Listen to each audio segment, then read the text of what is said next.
오늘 말씀 제목이 거룩과 화평인데 본문 말씀을 좀 다시 한번 읽어볼게요.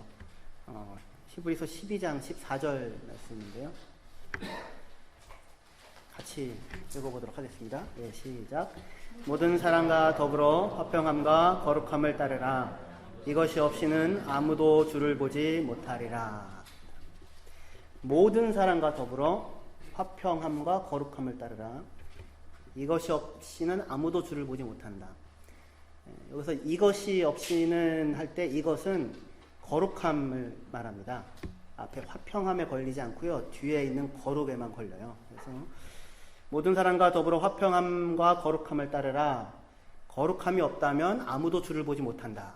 그렇게 이해할 수 있습니다. 하나님께서 내가 거룩하니 너희도 거룩하라. 이렇게 말씀을 하시잖아요.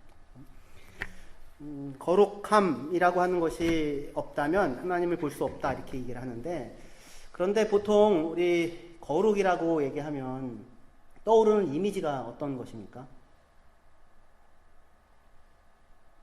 모든 사람과 더불어 화평함을 지내는 거랑은 좀 거리가 멀어 보이지 않아요? 그죠? 이렇게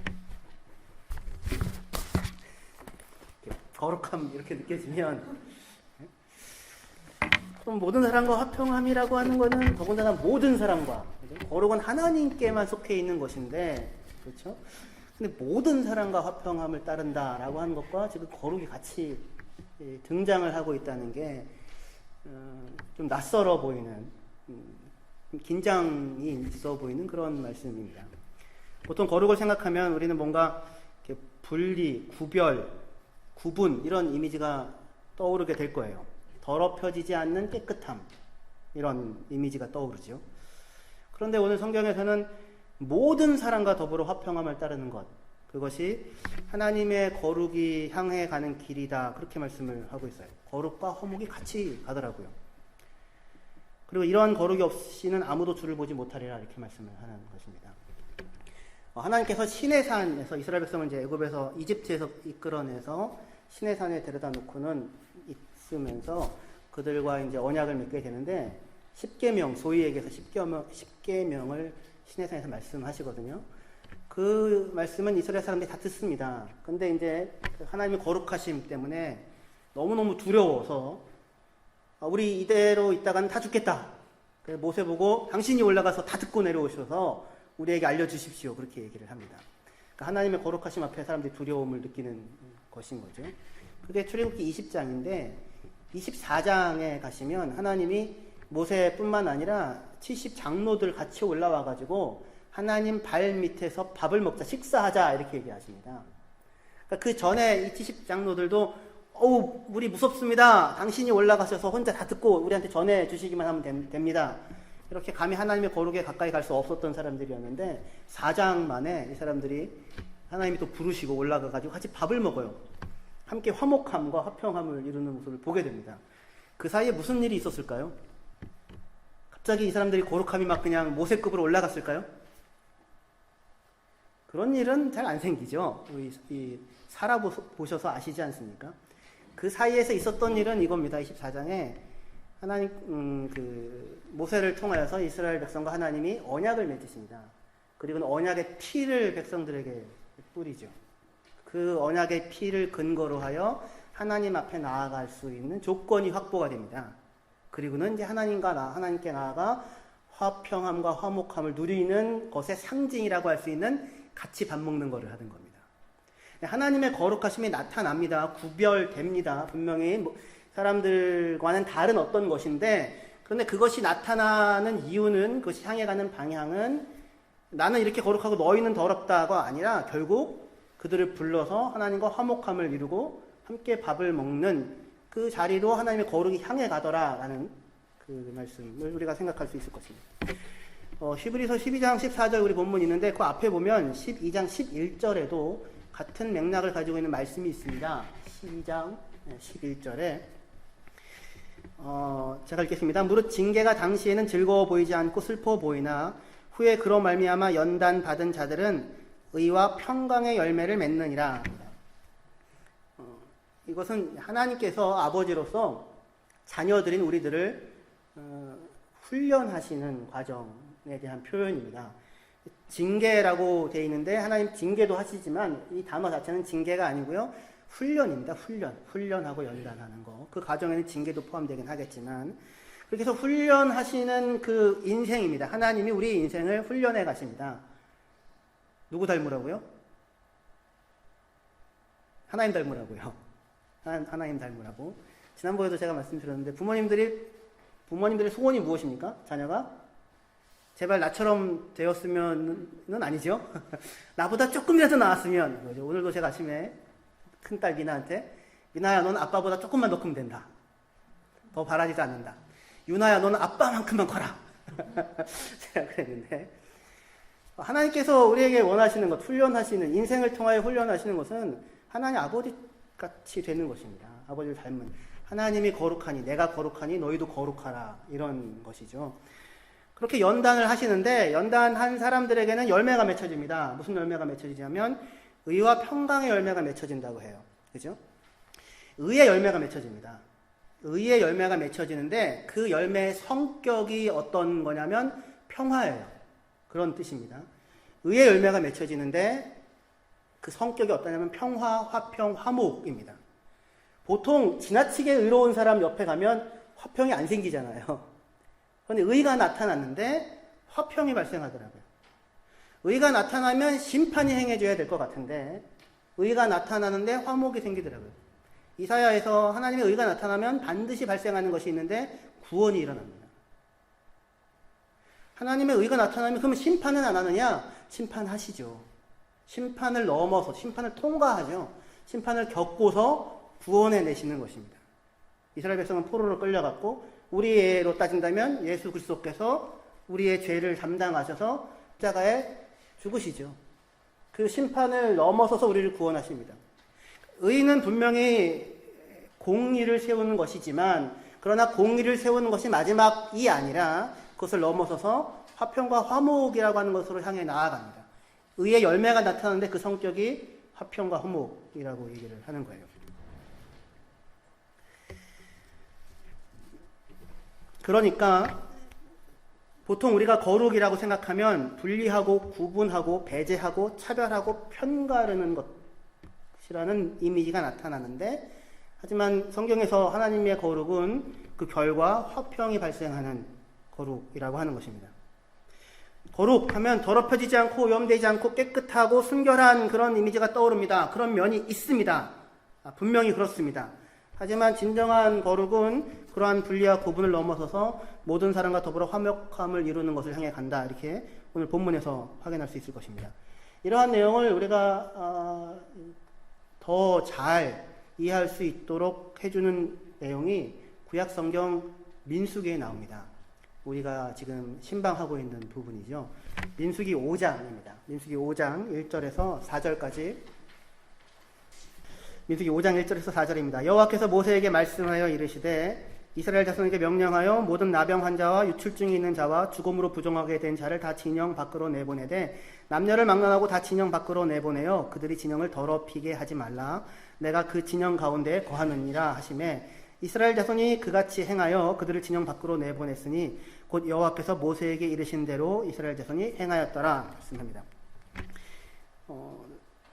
나병 환자, 유출증이 있는 자, 그리고 죽음, 시체를 만져서 부정하게 된 사람들은 진영 밖으로 내보내래요. 격리를 하래요.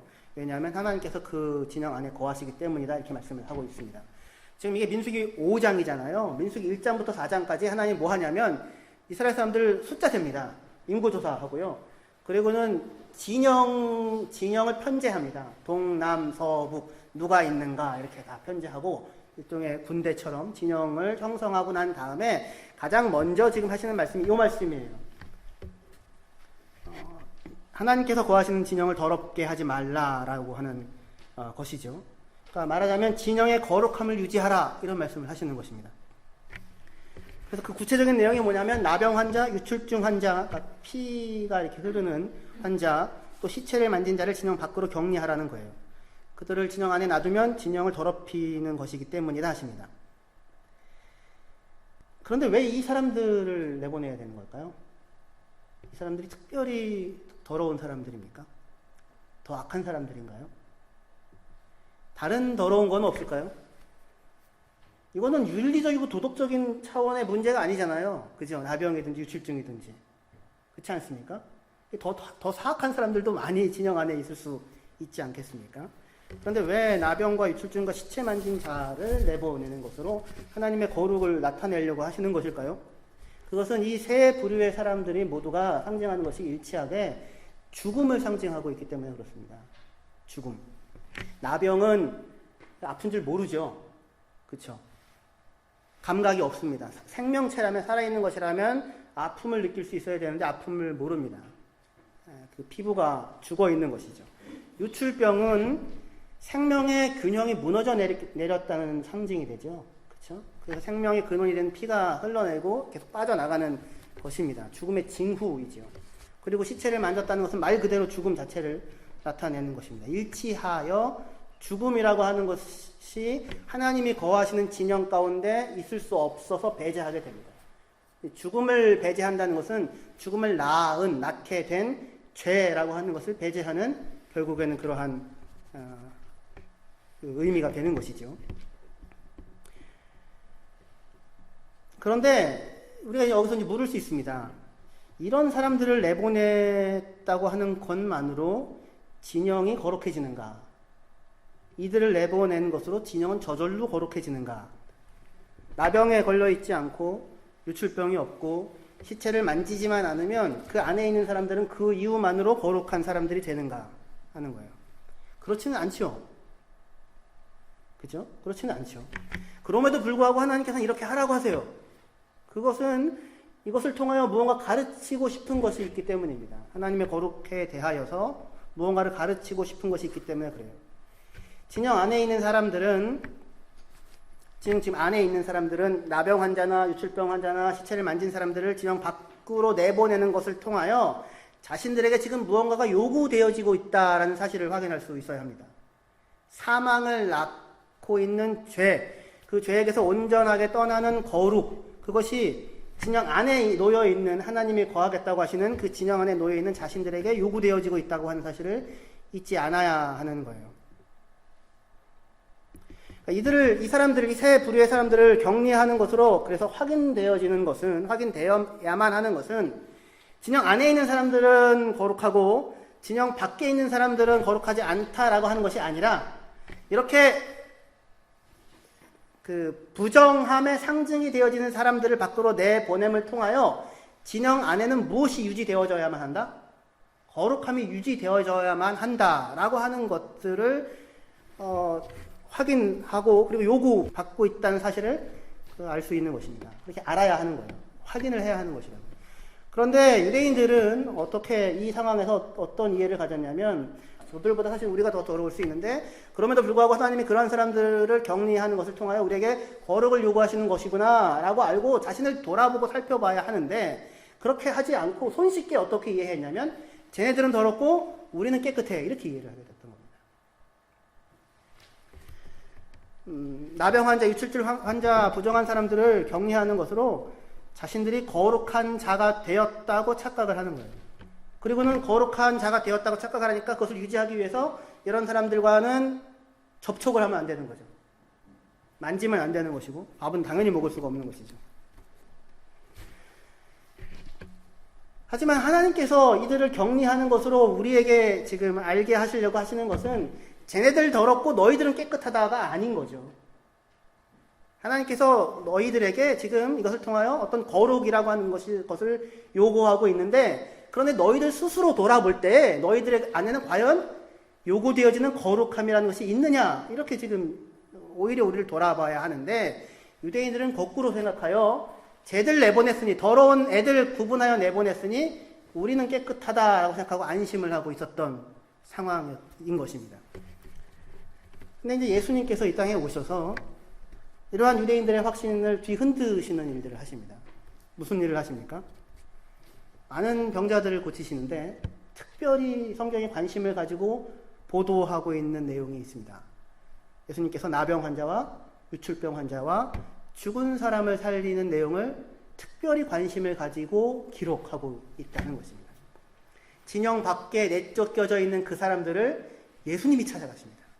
이스라엘 사람들은 더럽다고 내보내놓고 자기들은 깨끗하다고 안심하고 있었는데 그 더럽다고 얘기되어지는 그 사람들을 하나님, 거룩 자체이신 하나님 예수님께서 그들을 찾아가시는 것입니다. 찾아가셔서 하나하나 고치시는데요. 누가복음에 이런 내용이 잘 나오는데 나병 환자를 고치시죠. 나병 환자를 고치실 때 나병 환자가 주님 원하시면 저를 깨끗하게 하실 수 있습니다. 묻습니다. 요청을 합니다. 예수님께서 깨끗하여라만 얘기하는 것이 아니라 내가 원한다라고 말씀하세요. 네가 깨끗해지기를 원한다. 그게 하나님 뜻이에요. 더러우니까 내보내겠다가 뜻이 아니라 네가 깨끗하여지기를 내가 원한다. 이게 하나님 뜻입니다. 내가 원하노라 깨끗하여져라 라고 하시고는 예수님이 나병 환자를 만지시죠. 원래는 만지면 안 되는 거예요. 그죠? 절대로 만지면 안 되고 격리해야 됩니다. 접촉하면 안 되는 거예요. 근데 만지신다고요. 유독 만지신다고요. 그 유출병 환자의 대표적인 예는 혈루증을 앓았던 여인입니다. 12년 동안 피가 멈추지 않고 계속 흐르는 거예요. 온갖 돈 다 썼고 의사들 다 만났고 재산 다 허비했는데 다 들이 부었는데도 불구하고 이 병이 낫지가 않은 정말 고통스러운 12년을 살았던 여인인 것입니다. 근데 그 여인이 예수님이 온다는 소식을 듣고는 예수님께 찾아가 어디를 만져요? 옷자락을 만집니다. 감히 만지질 못합니다. 만지면 자기의 부정을 옮기는 거잖아요. 부정탄다 이거죠. 그러니까 지금 이 부정함이 전염이 되는데 이 여자가 감히 예수님을 만지지도 못하고 옷자락을 하나를 만집니다. 그런데 옷자락을 만지는 순간 자기 안에 그 흐르던 피가 멈추었다는 사실을 확인하게 됩니다. 예수님이 그 여인이 옷자락을 만졌을 때 내 옷 만진 사람 누구야? 이렇게 얘기를 하세요. 제자들이 예수님 지금 사람들 많습니다. 왜 그러십니까? 아니라니까. 누가 내 옷 만진 사람이 있다니까. 여인이 그 얘기를 듣고 더 이상 숨길 수가 없어서 주님 제가 당신의 옷자락을 만졌습니다. 그런데 만지는 순간 제 안에 흐르던 피가 멈췄습니다. 예수님께서 그 여인에게 말씀하십니다. 딸아 내 믿음이 너를 구원하였으니 평안히 가라. 그 얘기해 주시고 싶었던 거예요. 그 여자가 예수님의 옷자락을 만졌는데 예수님이 누가 나 만졌어! 부정타! 이게 아니죠. 그게 아니고 예수님께서 그 여인의 사실은 만져주고 있는 거죠. 또 한 사람, 죽은 사람을 살린 경우 나사로도 있긴 하지만 나인이라는 성이 있는데 도시가 있는데 거기에 한 과부가 있습니다. 그러니까 남편이 죽은 거죠. 그 여인에게는 아들이 하나가 있어요. 외아들입니다. 근데 그 아들이 젊어서 죽습니다. 온 동네 사람들이 슬픔에 잠겨서 안타까워하고 장례 행렬이 지나가고 있는데 예수님께서 그것을 마주치시게 됩니다. 그리고는 그 모습과 사정을 확인하시고 예수님도 마음에 극심한 안타까움과 고통을 느끼십니다. 민망히 여기셨다고 합니다. 마음이 막 휘저어지십니다. 그리고 그 여인이 불쌍하여져서 그 앞에 가서 예수님께서 그 청년이 누워있는 관을 만지십니다. 그리고는 청년아 내가 내게 말하노니 일어나라 라고 해서 살려서 그 여인에게 돌려주십니다. 이 세 가지의 사건에서 중요한 내용이 뭐냐면 그렇게 나병 환자, 유출병 환자, 그리고 죽음으로 시체가 더러워진 자들이죠. 진영 밖으로 내쫓겨진 사람들인데 그 사람들에게 예수님이 찾아가셔서 다만 고치실 뿐만 아니라 뭘 하세요? 만지신다고요. 율법에 따르면 만지면 안 됩니다. 만지게 되면 자기도 그들처럼 부정해져요. 그 부정이 자기에게 옮아오게 돼요. 그런데 예수께서 만지자 무슨 일이 벌어져요? 예수님이 더러워지는 것이 아니라 그들이 깨끗함을 얻어요. 그들의 더러움이 씻겨집니다. 그들이 정결하게 됩니다. 누구 안에 있는 깨끗함이 옮아간 거예요? 예수 그리스도 안에 있는 거룩함이 그들에게 옮아간 거라고요. 그러니까 여기가 굉장히 중요한 자리입니다. 그동안은 음식 규정이든 이스라엘에는 돼지고기 못 먹거든요. 개고기도 못 먹고요. 또 이렇게 비늘 없는 뱀장어도 못 먹고요. 하여튼 그렇습니다. 되게 복잡하고 많아요. 그런 걸 지키는 것이 경건이었어요. 필요했어요. 당시에는. 왜냐하면 하나님께서 그것을 통하여, 그 상징적인 것을 통하여 깨끗한 것과 더러운 것, 정결한 것과 부정한 것, 의로운 것과 죄된 것, 거룩한 것과 속된 것, 생명에 속한 것과 사망에 속한 것, 그런 것들이 있다고 하는 것을 사람들에게 가르쳐 주고 알게 하고자 그 구분들을 일종의 시청과 교육처럼 해왔었던 것이었었어요. 그런데 그동안 사람들은 만지면 자신들이 더 더러워졌던 거죠. 나병 환자가 더럽고 내가 깨끗했던 것이 아니었던 거예요. 예수님을 보니까 그걸 알게 된 거예요. 예수님이 만지자 오히려 예수님 안에 있는 거룩함이 그들에게 옮겨가서 그들을 깨끗하게 하더라고요. 근데 우리가 만지자 우리도 더러워져요. 우리가 새삼스럽게 더러워지는 겁니까? 그렇지 않지요. 그런데 이스라엘 사람들은 그러한 부분을 통하여 그들은 더럽고 나는 깨끗한 사람이라고 하는 말하자면 착각 속에 빠져 있었던 것인 것이죠. 나병 환자는 더럽고 나병이 없는 자는 거룩한 자였던 것일까요? 유출병 환자는 더럽고 유출병이 없는 자는 거룩한 자였던 것일까요? 깨끗함과 더러움을 상징화할 필요가 있었던 율법에서는 우리 몸 밖에다가 거룩과 부정을 구별하였지만 거룩하신 예수께서 오셔서는 우리 몸 밖이 아니라 우리 안에 과연 거룩이라고 하는 것이 있는지를 살펴보라고 말씀을 하시는 것입니다. 그래서 마가복음 7장 18절에서 23절 유명한 말씀입니다. 마가복음 7장 18절에서 23절 말씀 제가 읽겠습니다. 예수께서 이르시되 너희도 이렇게 깨달음이 없느냐? 무엇이든지 밖에서 들어가는 것이 능히 사람을 더럽게 하지 못함을 알지 못하느냐? 밖에서 들어가는 것이라는 음식 얘기입니다. 여기서는요. 이는 마음으로 들어가지 아니하고 배로 들어가 뒤로 나갑니다. 이러므로 모든 음식을 깨끗하다 하시니라. 또 이르시되 사람에게서 나오는 그것이 사람을 더럽게 하느니라. 속에서 곧 사람의 마음에서 나오는 것은 악한 생각 곧 음란과 도둑질과 살인과 간음과 탐욕과 악독과 속임과 음탕과 질투와 비방과 교만과 우매함이니 이 모든 악한 것이 다 속에서 나와서 사람을 더럽게 하느니라. 밖에서 있는 것이 사람을 더럽히는 것이 아니라 사람을 더럽히는 것이 어디 안에 있대요? 사람 안에 있대요. 누구 안에 있어요? 자기 안에 있대요. 내 안에 있는 것이라고요. 더러움이 밖에 있는 것이 아니라 우리 안에 있는 것입니다. 더러운 마음과 더러운 생각이 사람을 더럽힌다고 합니다. 그래서 너희 안에 거룩이라고 하는 것이 도대체 있는지 살펴보아라 말씀을 하시는 거예요. 스스로를 보실 때 어떻습니까? 여러분들은 나병 환자가 아니라고 유출병 환자가 아니라고 거룩함이 있으신가요? 누군가를 만지면 그가 거룩해지나요? 아니면 여러분들이 같이 더러운 사람이라는 것이 확인이 되나요? 성경은 말합니다. 의인은 없나니 하나도 없다고요. 그러니까 사실은 우리가 다 이 예수님 말씀 앞에서 나병 환자나 유출병 환자만 진영 밖으로 나가야 하는 것이 아니라 우리 모두가 다 진영 밖으로 나가야 하는 것입니다. 결국 다 진영 밖으로 나갈 수밖에 없는 우리들인데, 그런데 하나님께서 그들을 진영 밖으로 나가라고 하셨던 이유는 뭐예요? 쟤들은 더러우니까 나는 걔네들을 격리하겠다가 목적이 아니라 내가 너희 가운데 거하고자 하니까 거룩함이라고 하는 것이 무엇인지 내가 너희와 함께 살고자 하기 때문에 이것을 통하여 배우라고 하시는 것이거든요.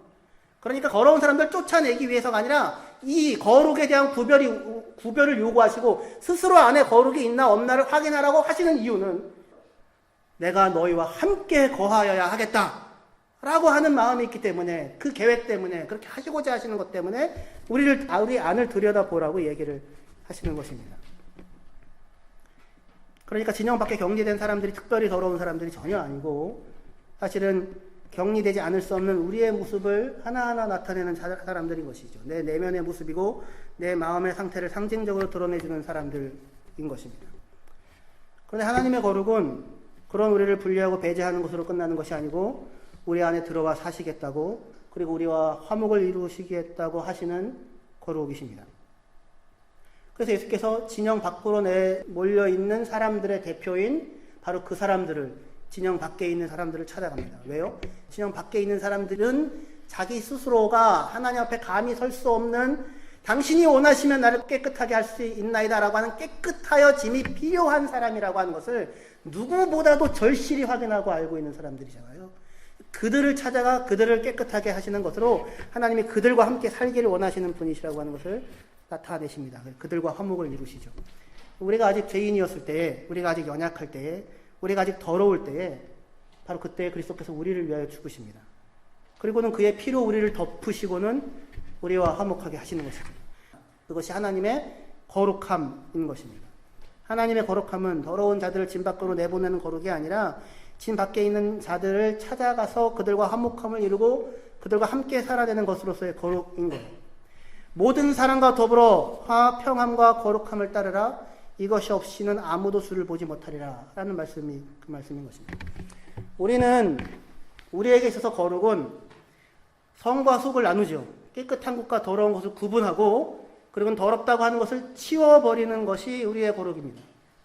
우리에게 있어서의 거룩은 선과 악을 나누고 선한 것을 이쪽, 악한 것을 저쪽에 두고 악한 것을 치워버리는 것으로서의 거룩이에요. 그런데 이때 선과 악을 나누는 기준은 언제나 누구입니까? 하나님이에요? 아니죠. 언제나 나죠. 언제나 내가 기준이죠. 그러니까 거룩은 나는 언제나 거룩한 겁니다. 나는. 그리고 내 밖에 있는 사람들은 언제나 거룩하지 않은 사람들이고. 이거야말로 함정이죠. 바리새인들이 빠져있는 함정이고 모든 인간이 빠져있는 함정입니다. 하나님의 거룩하심은 인간이 자기를 중심으로 하여서 스스로 나누어 놓은 성과 속, 정함과 부정함, 깨끗함과 더러움의 구별을 붕괴시키고 들어옵니다. 진영 안에 있다고 다 생각하죠, 사람들이. 나는 진영 안에 있다고. 그것을 붕괴시키고 들어오시는 것이 진영 밖에 있는 사람을 찾아가 그들을 깨끗하게 하시는 것입니다. 하나님의 거룩하심이 나타나는 순간 우리는 깨끗하지 않고 정결하지 않으며 부정하고 더러운 자신의 모습을 적나라하게 확인하게 됩니다. 그래야 우리는 모두 예외 없이 진영 밖으로 격리되어 쫓겨나지 않을 수 없는 사람이라는 것을 확인하게 돼요. 그런데 바로 그 진영 밖으로, 진영 안에 있는 누군가가 아니라 진영 밖에 놓여있는 우리를 예수께서 찾아오시는 것입니다. 그리고는 더럽고 부정한 우리의 몸을 만져주시고 우리의 마음을 만져주시고 우리를 깨끗하게 하시며 우리와 함께 삶을 살아가기를 원하신다고 말씀을 해주시는 것입니다. 이것이 하나님의 거룩입니다. 디모데전서 1장 15절에서 16절 말씀인데요. 바울이 하는 얘기입니다. mit보다 모든 사람들이 받을 만한 이 말이요. 그리스도 예수께서 죄인을 구원하시려고 세상에 임하셨도다. 진영 안에 있는 사람들이 아니라 진영 밖에 있는 사람들을 구원하려고 세상에 임하셨도다. 죄인 중에 내가 괴순이라. 그러나 내가 긍휼을 입은 까닭은 예수 그리스도께서 내게 먼저 일체 오래 참으심을 보이사 후에 주를 믿어 영생 얻는 자들에게 본이 되게 하려 하심이라. 바울은 예수께서 의인이 아니라 죄인을 구원하러 오셨음을 잘 알고 있어요. 왜냐하면 자기가 죄인 중에 괴수임을 잘 알고 있기 때문에 그래요. 자기가 진영 바깥, 죄인 중에 괴수, 죄인 중에 첫째 가는 사람, 밖으로 내몰려야 한다면 가장 가생이까지 내몰려야 하는 사람, 그게 나라고 하는 것을 잘 알고 있어요. 죄인 중에 괴수였었다. 근데 이제는 많이 깨끗해졌다가 아니에요. 내가 죄인 중에 괴수이다예요. 첫째 가는 사람이다. 이렇게 이해합니다. 그런데 바로 그러한 사람이었기 때문에, 내가 죄인 중에 첫째 가는 사람이었기 때문에 가장 격리되어 가장 바깥으로 내몰릴 수밖에 없는 사람이었기 때문에 오히려 그런 나에게 하나님께서 긍휼을 베풀어 주셨다고 얘기해요. 자기가 긍휼함을 입은 까닭은 내가 좀 깨끗하고 내가 그래도 좀 괜찮은 사람이기 때문이 아니라 오히려 가장 밖에 내몰릴 수밖에 없는 사람이기 때문에, 오히려 그렇기 때문에 하나님의 긍휼하심을 입을 수 있었대요. 왜 그렇습니까? 진영 안에 있는 깨끗한 사람에게는 하나님의 긍휼과 자비가 필요 없거든요. 그것이 하나님의 은혜와 긍휼이라고 생각하지를 않거든요. 그런 거는 저 사람들에게나 필요한 것이라고 이야기를 할 것이거든요. 그들에게는 이것은 은혜도 아니고 복음도 아니거든요. 그런데 지금 바울 가장 가생에까지 내몰린 그 사람, 죄인 중에 첫 번째 자리에 있는 사람, 바로 내가 그런 자리에 있었기 때문에 하나님은 나에게 긍휼을 베푸셨다고 얘기를 합니다. 그렇게 하신 것은 죄인 중에 첫째 가는 자인 나 같은 사람에 대해 그리스도께서 일체 오래 참으심을 나타내 보이시는 것으로 이후 예수를 믿어 영생을 얻는 사람들, 모든 사람들의 모델이 되게 하시기 위하여서다. 그렇게 얘기를 하고 있습니다. 하나님의 은혜와 긍휼을 받은 사람. 이 확인이 바울을 어디로 이끌고 갑니까? 그러니 이제는 나는 더 밖으로 나가야 되겠구나. 더 방탕하고 방종하고 살아야겠구나. 이리로 갑니까? 이리로 가지 않죠. 이리로 가면은 아직 아무것도 모르는 거죠. 한 번도 하나님 은혜 못 마주쳐 본 겁니다. 하나님 은혜 마주치게 되면 그렇게 갈 수가 없습니다. 하나님의 거룩함, 하나님의 거룩함의 자리로 바울을 끌고 갑니다. 고린도전서 15장 9절에서 10절 말씀인데요. 고린도전서 15장 9절에서 10절. 나는 사도 중에 가장 작은 자라 하나님의 교회를 박해하였으므로 사도라 칭함받기를 감당하지 못할 자니라. 그러나 내가 나된 것은 하나님의 은혜로 된 것이니 내게 주신 그의 은혜가 헛되지 아니하여 내가 모든 사도보다 더 많이 수고하였으나 내가 한 것이 아니요 오직 나와 함께 하신 하나님의 은혜로다 고백합니다. 사도 중에 가장 작은 자, 하나님의 교회를 박해하고 핍박한 자, 사도라 부름을 받을 수 없는 자, 죄인 중에 첫 번째 자리에 있는 사람, 그러한 자에게 하나님께서 베푸신 은혜가 얼마나 큰지 바울은 그의 평생을 이 하나님의 복음, 가장 바깥에 있는 자신을 찾아온 그 하나님의 복음, 그 복음을 전하기 위하여 인생을 바치게 됩니다. 모든 사도보다 더욱 수고합니다. 하지만 결코 자신이 한 것이 아니라 오직 자기와 함께한 하나님의 은혜라고 고백합니다. 하나님의 거룩하심을 알고 마주친 사람의 거룩한 자리입니다.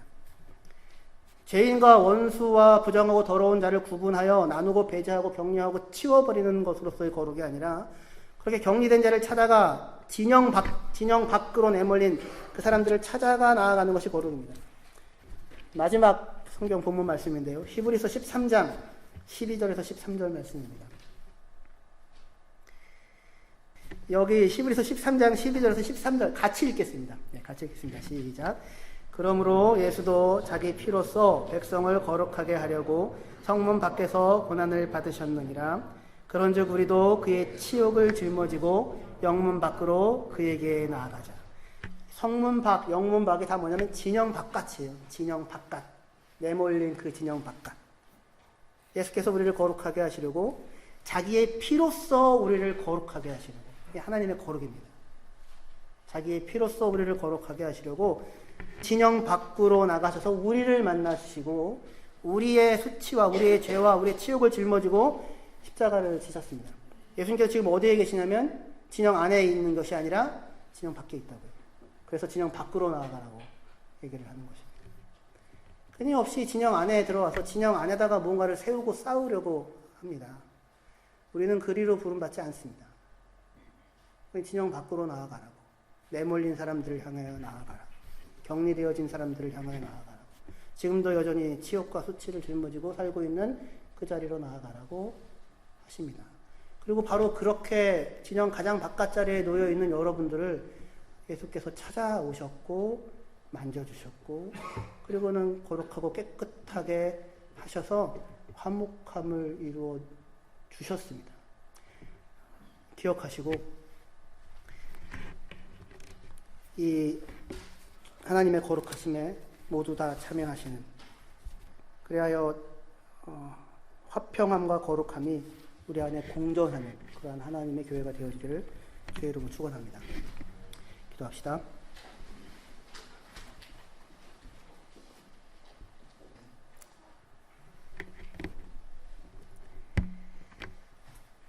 하늘 보자 가장 거룩하고 거룩하신 그곳에서 사람들에 의하여 더러운 사람이라고 밖으로 내몰려져 있는 사람, 바로 그 사람 찾아가서 너 더럽지 않다고, 네가 깨끗해지기를 원한다고, 나의 거룩을 네가 마음껏 가지고 누리라고, 하나님의 자녀로 당당하게 살라고 그렇게 말씀해 주십니다. 우리의 인생 가운데도 주님께서 그렇게 찾아와 주셨습니다. 그리하여 하나님의 자녀와 백성이 되었습니다. 하나님 아버지, 그렇게 얻게 되어진 화목과 화평함, 이 흔들릴 수 없는 영원한 구원, 이것을 받은 하나님의 자녀로서 진영 안에서 자기의 의를 증명하고 드러내고 세력을 확보하는 어리석은 길이 아니라 주님이 가신 수치와 부끄러움의 길일지라도 진영 밖에 있는 사람들을 향하여 나아가 그들에게 하나님의 은혜를 전달하는 하나님 귀한 교회로서의 사명을 넉넉하게 감당하는 저희 키라니 성교교회 모든 성도님들 되어지게 하여 주시옵소서. 예수님의 이름으로 기도합니다.